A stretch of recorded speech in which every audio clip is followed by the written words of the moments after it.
Are you a professional woman who wants to create passive income streams and financial freedom through real estate investing? Join us here on Real Estate Investor Goddesses, hosted by Monick Halm. Listen to women who are rocking it in real estate investments as they share their stories of success, failures, and best advice in real estate investing.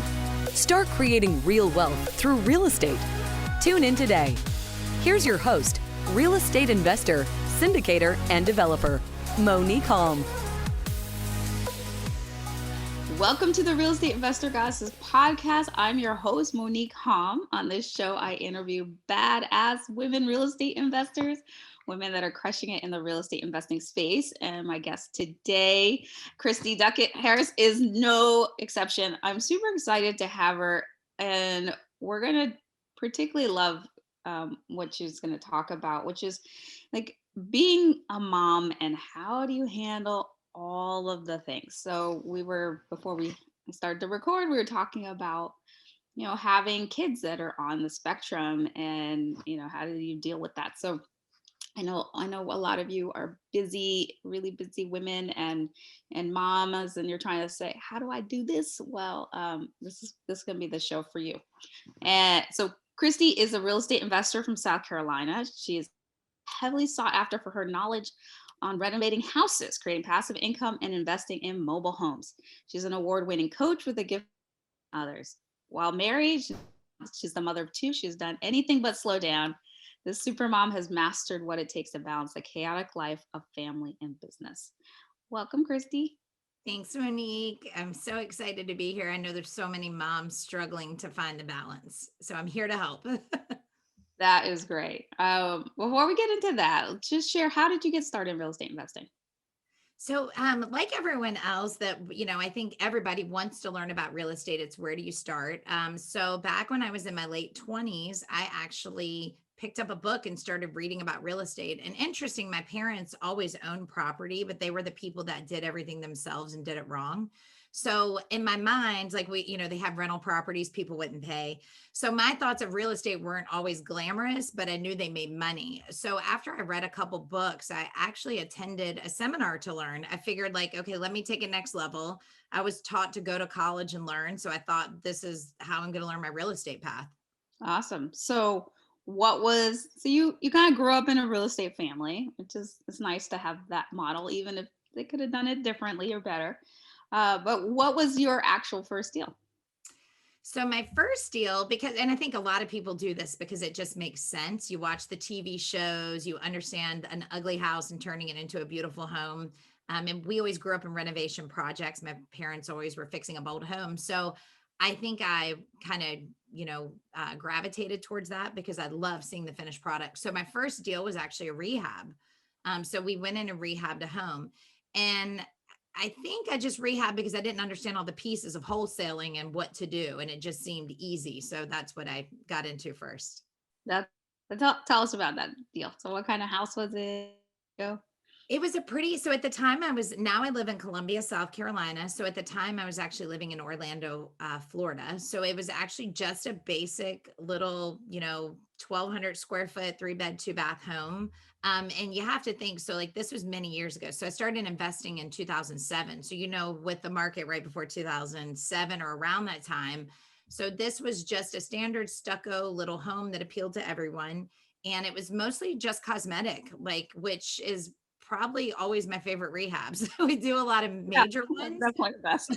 But I'm now trying to go back to where's the paint and carpet ones, because I really don't want to deal with permitting and all that. So it was a pretty simple, successful rehab, which was awesome, which made me really realize I love real estate. It also made me realize, why am I still working in corporate America? I know I can do this full time. So that's what we ended up doing, is kind of shifting out of that That's job. awesome. So what are you doing now? Anything and everything. So as everyone knows, and that is investing in real estate, and for those of you just getting into it, you find that when you really understand real estate, the opportunity is out there everywhere. The hard part is kind of staying in the same lane, because what ends up happening is you could have a rental property here, a rehab here, a wholesale here, and you kind of find yourself all over the place.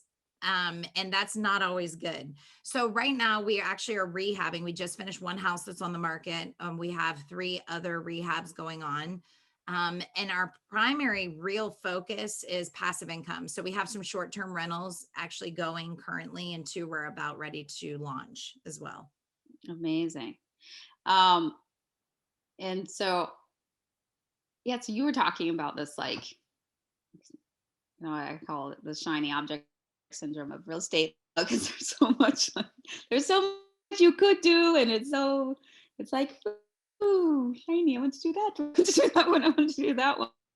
How do you focus? Yeah, how do you focus?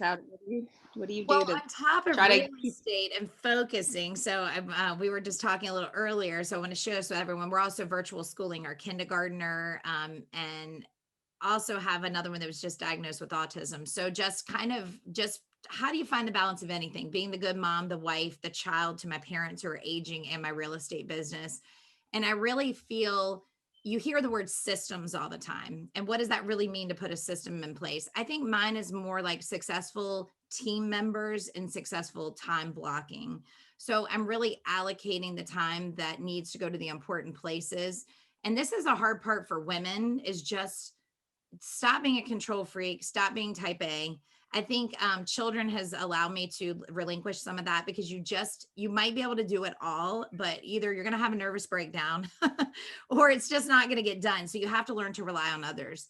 And I think that's been some of the success with just balancing everything, is realizing it's not going to be perfect. And I just need to find someone that's great at this piece of it, and like just passing that off. That's big and hard. That's huge, but you're right. That's the trick, because we can't do this all alone. It's not a solo sport. Life is not a solo sport, right? Life is not, right? Parenting, everything. I just Yeah.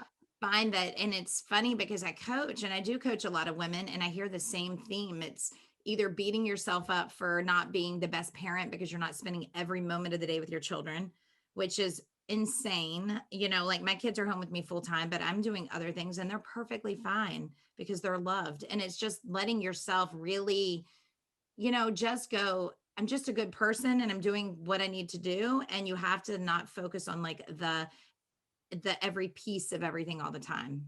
Stop beating yourself up. It's just not productive, and it just is not important. Like, have fun. I think with age, I've learned that now, being in my 40s, things that, I think another thing really, honestly, I'll tell you, is looking at the things that are really important to you and putting the time into that. Because there are lots of times I would do things, and you see this growing up. I saw my mom do this, overcommitting, because you really want to help someone, but you're doing it at the detriment of yourself, which is Yeah. awful.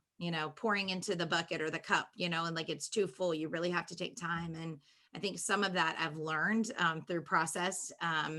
And I just encourage people to just, do what you want to do. Like, if you haven't learned where you want to be in the last year with the pandemic, I don't know what's ever going to put you in the right direction. I think this year was a learning year for a lot of people in many different directions. Yeah. Yes, it was. That was one of the beautiful things about this year. We all got to cocoon and get clear, hopefully, on this is what's important and what's not. Absolutely. And I think that's with business, with friends, family, everything. It really kind of made everything come full circle. And, you sort of like look back on life of growing up as a kid. We were just talking, I grew up on a farm. So like you literally had nothing around you all the time but the outdoors and doing. And we have maybe 4 TV channels, which makes me laugh now, because now it's like you can't find enough stuff to watch, right? And I think this last year made me kind of go back to like being a kid and like being outdoors with the kids, because if not, we were trapped inside all day. So you really had to learn to embrace that, which was a good thing. That's awesome. I'm going to ask you my favorite question, which, because I think we learn so much more from what doesn't work than what does work. So what would you say was your biggest mistake, and what did you learn from it?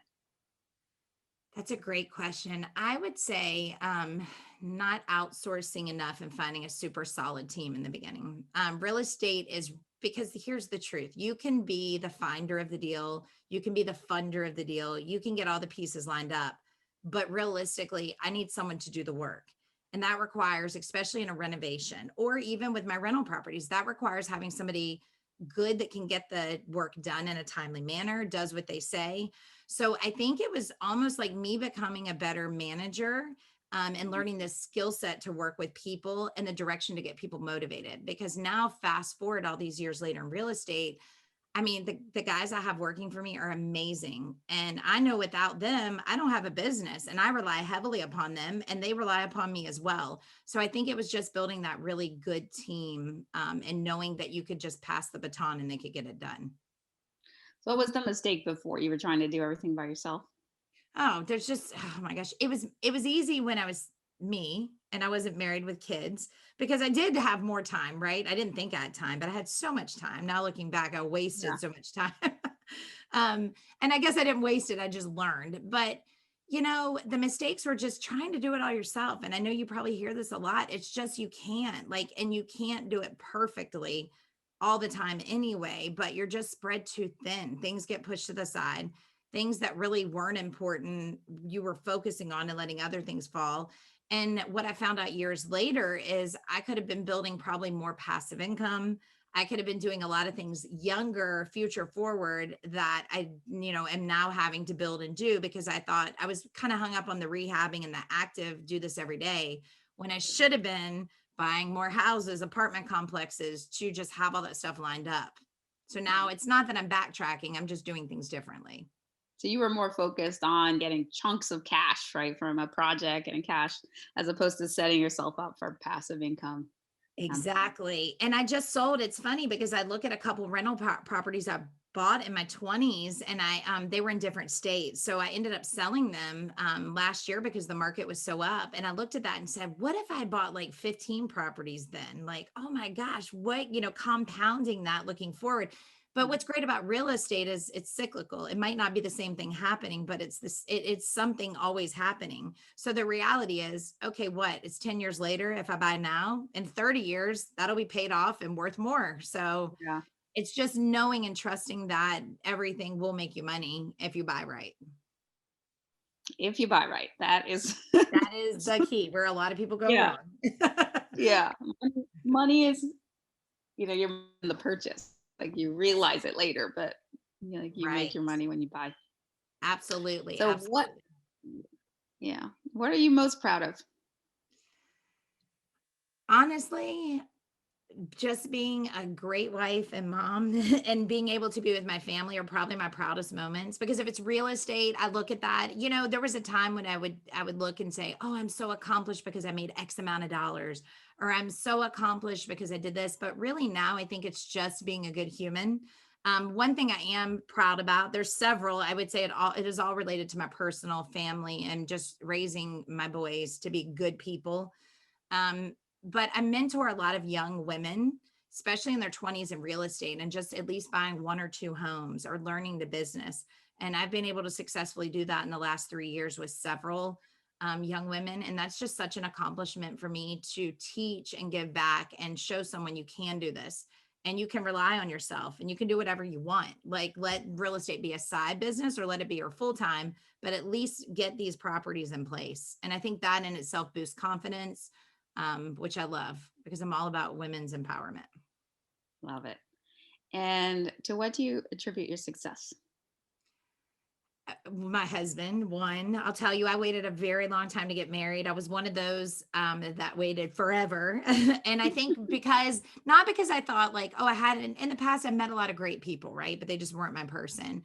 But what I realized with my husband, he is an encourager and he supports me in everything. And I mean, like, everything. I'm a strong personality.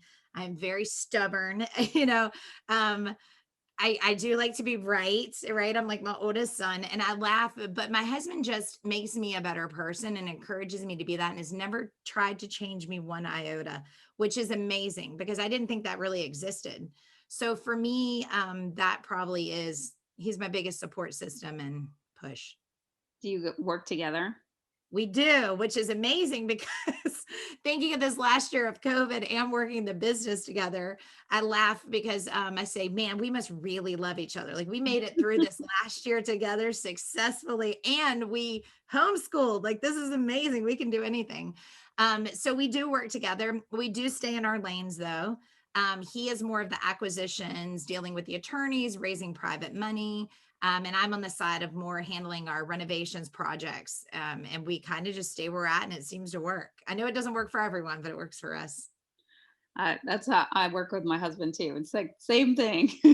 It's been really good. That's awesome, right? Yeah. I mean, maybe he wouldn't say the same, but I don't know. What advice do you have for a woman who's just starting out in this field? Oh, this is a great question because I get this all the time. I think really educate yourself, number one. So I believe that no matter what you do, you have to know and get with the right people, because there's a lot of people out there that seem to be the real estate expert or guru. And I'm not saying that's a bad thing. You can always learn something from someone, but literally learn with a great education program, because that will give you the confidence to know what you're doing. And I truly always believe in go with your gut. Like, no matter what it is, I think intuition in general, and women's intuition is so strong. And I think a lot of times we second guess that because we start to get very logical, or we feel bad about something. But whatever you're feeling, if you go with that, I'm going to tell you 10 times out of 10, there's a reason. For sure. That's why we really focus on that in our Wealthy Goddess program, because women's intuition is a thing. Like everyone's intuitive, but because of the way our brains are wired, we are more intuitive. It is. It's our superpower, and we disregard it at our peril. I think we 100% do. And I think we get too busy, and then we just take the emotion sometimes into it, and we don't just go. And anytime I haven't gone with my gut and I knew it, whether it was a personal decision or business, after, I'm so mad at myself. Like, I knew from the beginning, why didn't I? But I think that's just, I even look at my children and I kind of look at them like they have that no fear attitude. Under 7, they ask for everything and do. And as you get older, if that's not embraced, you start to kind of like push that to the side, right? Working the job, listening to what everyone says. And I'm like, man, if we could just channel our inner child, like we would do phenomenal. Just ask for it. What are they going to say? No. We've all been rejected. Not a big deal, Don't take it personal. Yeah. So. Yeah. You don't get 100% of the things you don't ask for, right? Exactly. And my kids pretty much at this point are getting everything after a little. Just go, okay, it's fine. Yes, go do it. All right. Awesome. What do you wish you'd known at the beginning that you now know? That's a good one. I think just, again, it goes back to the education and putting things in place. I had educated myself, I thought, but there were a lot of life lessons I learned along the way. And future forward, I found out, gosh, I could have prevented those just by educating myself and surrounding myself by the right people. And I think one big thing is just learning how to manage your time. It's not that I'm a bad time manager, but I am a lover of people and helping. I will do anything for anyone. That is sometimes a blessing and a curse. So I've really had to learn how to reel it in. I think having children has done that for me, because I realized like they are my priority. So things I might have done for someone that wasn't appreciative in the past, I will not do now. So I think just learning that, it's okay to say no. Like, it's okay not to have to commit, and you shouldn't feel bad about it. That's one big thing. I think that's not even just in business, but in life. And I think a lot of people just spend their whole life trying to people please and do. And my motto now is like, if you don't like me for who I am and we're not a lifelong friend, then we're probably just not going to be friends. And I'm okay with that. Like, that's fine. And I've found peace in that. That's not easy for everyone, but I have. Yeah, definitely the most successful say no the most things, right? They know it's important. They just do. So beautiful. Before we get into our famed end of show Trinity, which is a gratitude and a desire, how can people connect with you to find out more about you and what you do? Great question. So I have a website. It's ChristyDuckett.com. So that's ChristyDuckett.com. So you can go right there and connect to me, and all my handles on Instagram, Facebook, everything are there. Awesome. All right. So for our Trinity, our brag, gratitude, and desire, what's one thing you're celebrating right now? What's your brag? So I'm going to celebrate that I have been in the process of, and this has been a long time coming. So in the beginning, you spoke about me really highly investing in mobile homes and teaching. So I'm in the process of finalizing my course on mobile homes. There's not a lot out there teaching, and I feel like it's such a great avenue of investing no one knows about. So I am working and committing to finalizing that up to get that launched. Well bragged. And what's one thing you're grateful for? My health and my family. Number one, without that, I feel like you can't do anything. I have so many friends right now that at the age of 43, like myself, are being diagnosed with cancer or having major life things happening. And we just have our health. And with that, you can do anything. So I'm super grateful for that. Beautiful. And last but not least, what's one thing you desire? I desire to really leave this earth making an impact on people. I think just being a good person, paying it forward, changing people's mind and perspective. In the last year, it's been really difficult to see. Almost the media thing makes you think we've stepped backwards in time, 100 years. And it's just so discouraging. Sometimes you don't even want to turn on the news. And I don't believe that. I believe there's still good people out there. I still believe there's amazing people that will help anytime you need anything. And I know that for a fact. So I just want to be one of those amazing people that teaches, empowers, and continues the right path and does good. That's it. Awesome. Well, thank you. You're already meeting that desire, but so may you continue as you desire, or so much better than you can imagine.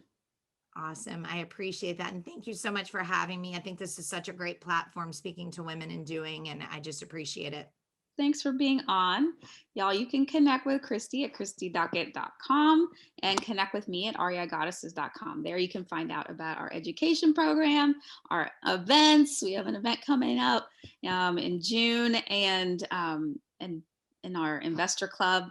So connect with us there, and definitely subscribe to the podcast so you can hear our amazing interviews with other women like Christy. Bye. Thank you, Monick. Bye-bye. Thank you.